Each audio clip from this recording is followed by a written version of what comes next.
سلام زخبركم تعذب تلاتة وزينا سبورت النهو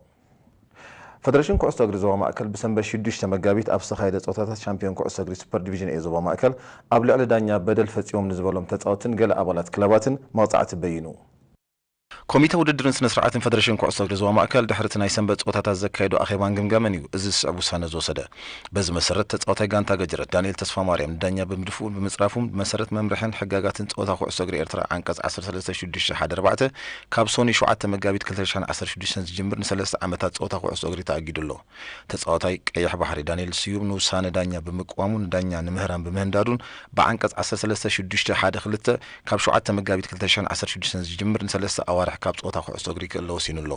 ሐኪም ክለብ ቀያሕ ባህሪ ክብሮም ተወልደ ጾታ ምስተፈጸመ ዳኛ በመጽራፉን በመፍረሩን በአንቀጽ 13 ሓደ 1 ካብ ዝሓለፈ ሶኒ 7 መጋቢት ጅምር ን3 አዋርሕ ካብ ንጥፈታት ክእገድ ፌደሬሽን ኮስታ ግሪ ዝዋ ማእከል ሙሳኑ በመንገድ ህዝባዊ ርክባቱ አፍሊጡ ሓደ ካብቲ አውድራት ኮስታ ግሪ ሃገርና ሕማቅ በሰላ ዝገድፍ ዘሎ ተሪዮ ገለ ተጻወቲን ሓደ አባላት ክለባትን ምስ ዳኛ ዘካይዶ ምግሩፋጥን ውሳነ ዘይመቀባልን እዩ እዚ ተሪዮ እዚ ድማ ኣብ ስታዲየም አስመራን ዞባታትን ካብ ስዕር ነውሕ ኮይኑሎ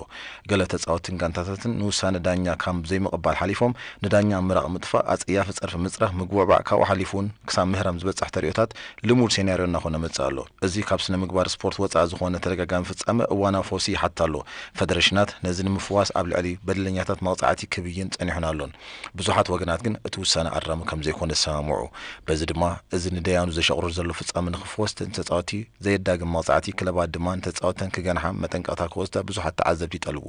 ምክንያቱ ገለ ክለባት ተጻወተን ኣብ ክንዲ ምግናሕ በአንጻሩ ነቲ አጸያፍ ተግባር ንኽፍጽሙ ዘተባብዓ ምህላውን እዩ